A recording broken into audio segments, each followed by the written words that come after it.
I'm not going to say very much other than to introduce the next section, where we will now hear and talk about the women of Iran. And so with that, I'm going to introduce Tom Clark, who will be leading this session.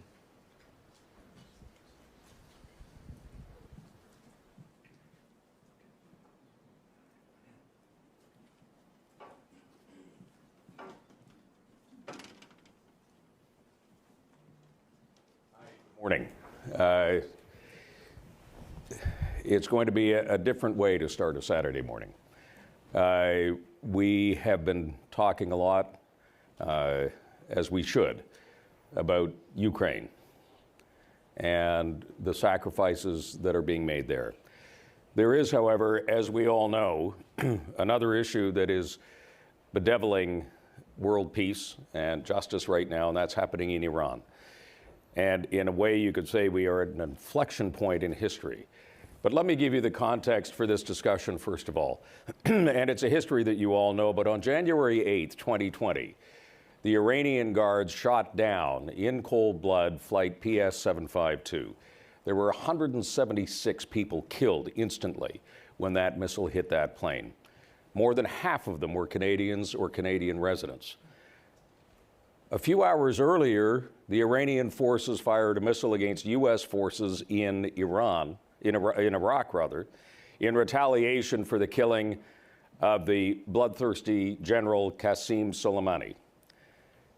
To put it bluntly, the Iranian guards that day were in a bloodthirsty mood, and it resulted in the downing of PS-752. I want to introduce you to a couple of people who know this file extremely well. And forgive me. First of all, I want to introduce Nazanin Afshin-Jam, MacKay, a human rights activist from Canada. And also, I want to introduce Mr. Hamed Esmaeilion.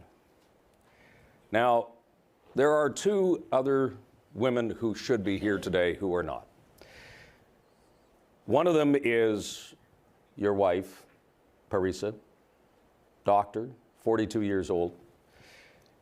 And then your daughter, Rira, 9 years old. Both passengers on flight PS-752. There's an old expression that says that you don't really die until you're forgotten. So what I'd like to do is remember your wife and your daughter right now.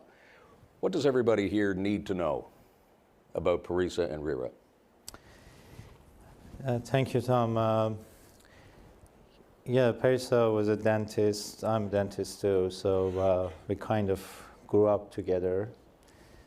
We were college sweethearts, married 22 years ago, and then moved to Canada 13 years ago when Rira was 6 months old. And now it's 3 years, almost 3 years, that I'm just fighting for the truth and justice for them. As long as we're talking about sayings, you were telling me that there's a saying that says, don't mourn, organize. And that's what you've been doing. Yeah, that's true. In the last 43 years, Islamic Republic of Iran, they have committed several crimes. There was massacres in 1988. They killed thousands of political prisoners. They cracked down the Green Movement in 2009. And 3 years ago, it was a massacre of thousands of people in the streets of Iran. And right 50 days after, they downed the plane. And recently, you see this revolution in Iran. And every time they committed a crime, they walked away with impunity. But few weeks or 2 months after the downing of flight PS-752, the families of the victims, they came together. We formed the Association of the Families, and we started our campaign. Our campaign was writing letters, have protests, like running a website, and it's ongoing till now, this day that we are sitting here. Nazanin, I want to get you into the conversation. later today, and we'll describe it in a minute, but there's going to be a big demonstration right outside this hotel, as there's going to be in cities right across Canada and I believe also in the United States, to recognize another horror of what has happened in Iran, and that is what's called the Bloody Massacre. And I'm just wondering, from your perspective of human rights, you hear a story like PS 752. You hear the story about the massacre of 1,500 people, 3 years. Actually, today is the third anniversary of that massacre in Iran. From a human rights perspective, how do you go from, as you have and your family, to go from mourning to anger to action? What does that look like? It means remembering, as you recalled, he's remembering his family. But all of us Iranians are remembering each and every victim that has been brutalized by this bloodthirsty, theocratic, tyrannical regime. As you're speaking, I keep picturing the face of little Kian Pir Falak, who was 10 years old, and he was indiscriminately shot at by repression forces in Iran. Just during all these peaceful protests, he was returning home. And he's one of 50 children who've been killed during these protests, or what we keep trying to emphasize is this is a revolution. These are not just protests. He's among over 400 people that have been killed during this revolution. And then there's the millions that have been killed by this regime for the last 43 years. And so we have to remember them, and we have to keep them in our hearts, but we have to take action.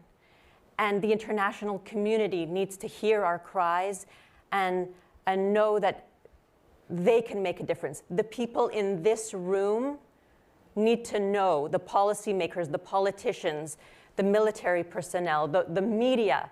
Each and every one of us is responsible to share the stories of these victims one by one, but also understand that this is a revolution and that they don't legitimize this government. This regime does not represent the people of Iran. The freedom-loving people of Iran want freedom and democracy. They want the rule of law. They want a separation between the religion and state.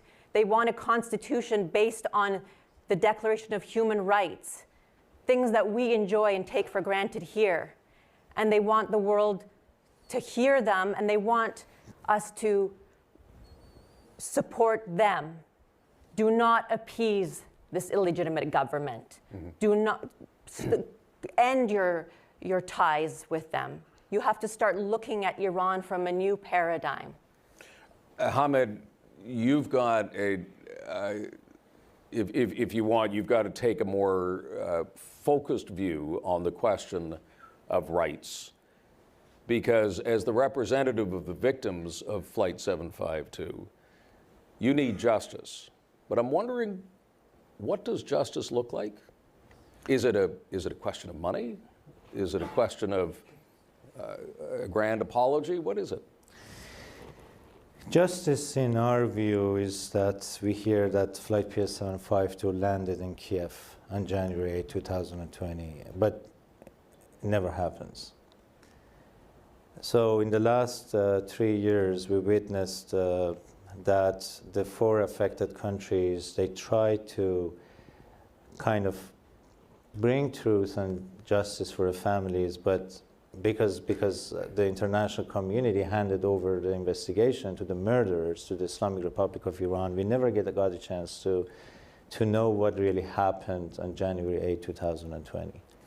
The families of the victims who are in the association, all of them, they have said no to the compensation. They have said no to an apology. We want to know the truth, and we believe that the truth would come out if we go to an international court. In the last 3 years, there is a process. The first process was negotiation. The second process was arbitration, International Civil Aviation Organization. And the third one would be International Court of Justice.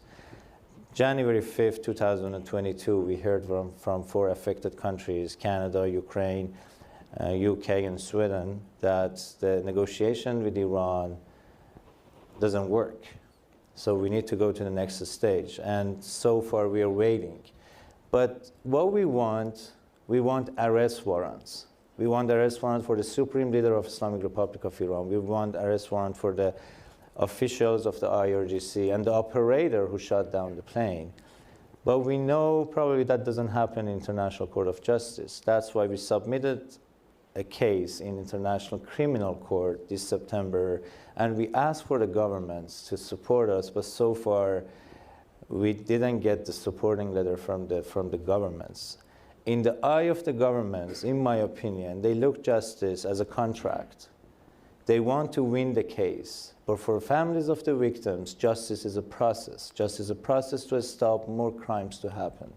Just, if you have acted enough when they killed Zahra Kazemi, we wouldn't see Dr. Said Imami getting killed, another Canadian. And when they killed Dr. Imami, if we had acted firm, we wouldn't see PS-752 shut down. And if we had acted enough for PS-752, Mahsa Amini, and these 400 people we are talking about would be alive today.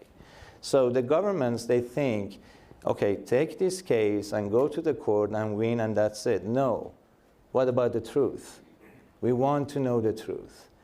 And I have a bigger hope these days that we can have a trial in free Iran very soon. It's fascinating that the retribution comes down to having the truth, which in a North American context is a little bit unusual. Normally we want a lot of money as opposed to the truth. Let me go back to you, Nazanin, for a second, because as I said, later today there's going to be a couple of hundred people, I would imagine, outside this hotel. And the event was the silent massacre 3 years ago today. 1,500 people killed in Iran at a time when they had taken down the internet so nobody could know about it. Thus, I guess, the word silent. That was 3 years ago. People are demonstrating. And you mentioned before that part of the support is the idea of remembering. The idea is joining together, whether it be sanctions or whatever. But how do you action the type of justice that he is talking about? How do you action things like truth? How do you get there? As you just said, it's by forming a coalition, about bringing unity to those that believe. I mean, Hamed mentioned that there's been so many protests happening in Iran for the last 43 years, but the difference is that people on the inside now believe that they can rise up against this brutal regime. And now we're starting to convince the international community, and they are starting to believe. Macron called this a revolution. And by coming together, we can form a strong alliance and bring all the different stakeholders. When I was listening to the Ukrainian women, if we can join forces with other people who are oppressed under tyrannical regimes, we can be that much stronger. And this rally that's happening outside of this room is a combined rally of Ukrainians and Iranians fighting against tyranny. You know what sorry, I didn't mean to interrupt. Go ahead. When you were just talking about truth as well, there's been some misconstrued thoughts about what's happening as far as justice is concerned at the parliamentary level.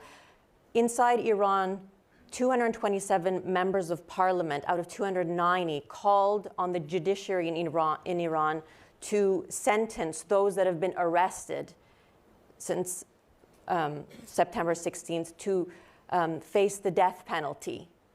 And that means that And how many is that? What is the Well, guess? there's 15,000 people that have been arrested, but a friend of mine has an organization, CFPPI Iran. She has estimated up to 60,000 people that have been arrested. This is a real concern. These people there is the risk of them being executed. So we can't let another Zahra Kazemi's name be forgotten. We can't let those other people that you mentioned be forgotten. These 15,000 people or 60,000 people are at risk of execution, and we know it can happen. This regime is so brutal. They have killed 10, 15,000 people at a time. And if people don't stand up now to speak against this regime and stop their trade ties, stop their diplomatic ties, if they don't send their Iranian ambassadors home, these people are at risk. And not just them, the continuation. If we wait till the Islamic Republic of Iran obtains nuclear capabilities, it'll be that much stronger.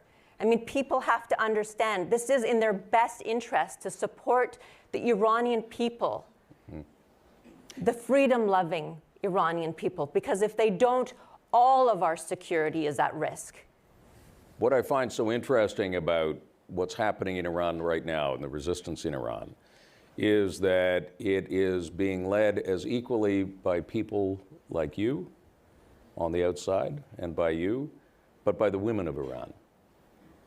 It's fascinating. It is in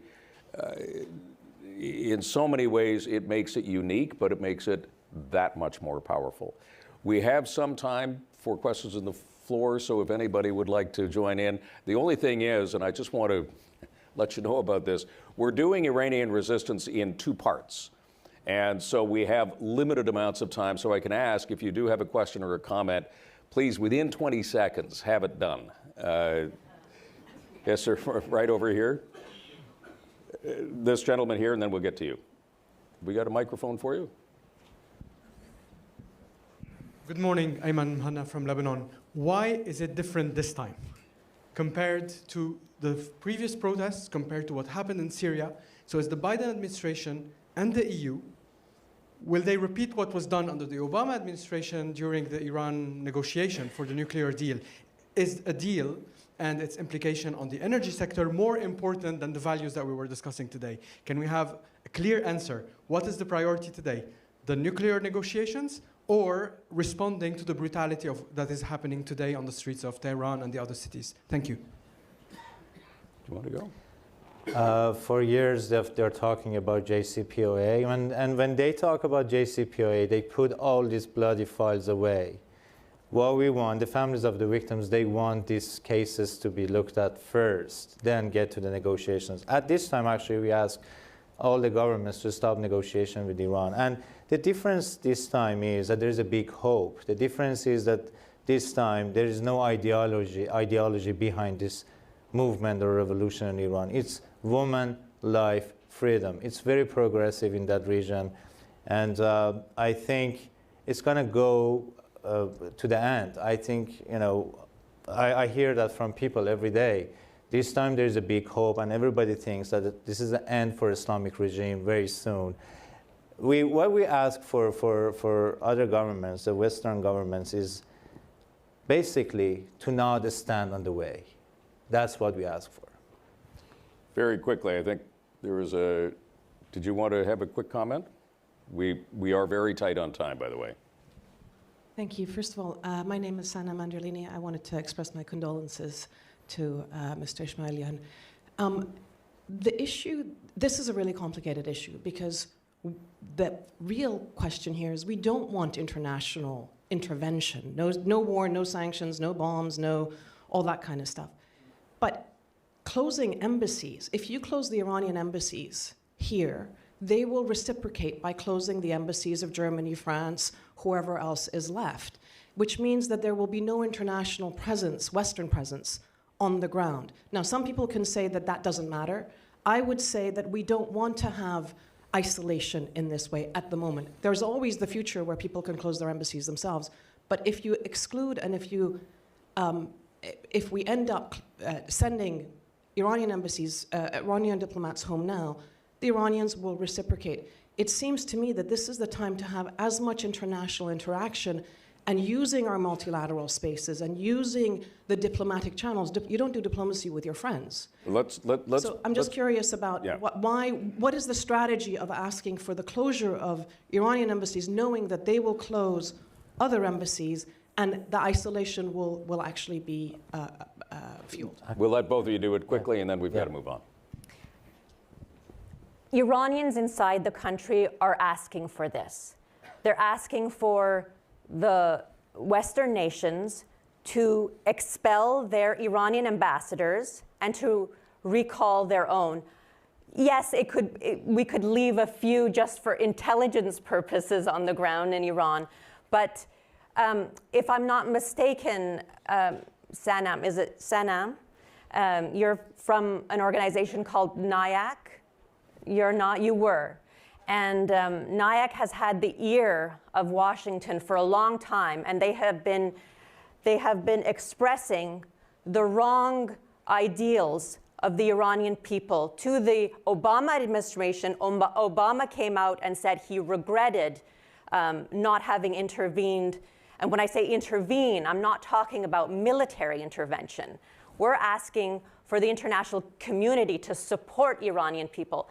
Obama said that he made a mistake of not supporting the Iranian people during that bloody time. And now the Biden administration also has the ear of some NIAC members who are wrongly expressing the opinions of the Iranian people. The Iranian people need the support of the international community, need world leaders to stand up for them, need these bloody, repressive ambassadors and regime officials out. We want them all out, and we want you to finally hear the voices of the real Iranian people. Hamid, I'm going to give you the last word on this. Okay, so I just want, then I have a question for you. What do you see right now when these embassies are open and the ambassadors are in Iran? Do you see any change in behavior? Do you see that? 2 days ago, they killed a 10-year-old in south of Iran. 3 years ago, they killed 29 children in flight PS752. 50 days before that, they killed 30-some children in Iran. Do you see any change in behavior? What kind of pressure you're talking about? What kind of negotiation you are talking about? There's no negotiating. They don't understand the language of diplomacy. They're not a normal player in the game of diplomacy. There's a mafia running that country, and you have to believe in that. Okay, I unfortunately have to cut it off there. Thank you. Hamid and Nazanin, thank you very much. And I'm going to ask if you will exit stage right, as they say, and we're going to go on to the next phase of this. Thank you very much. So.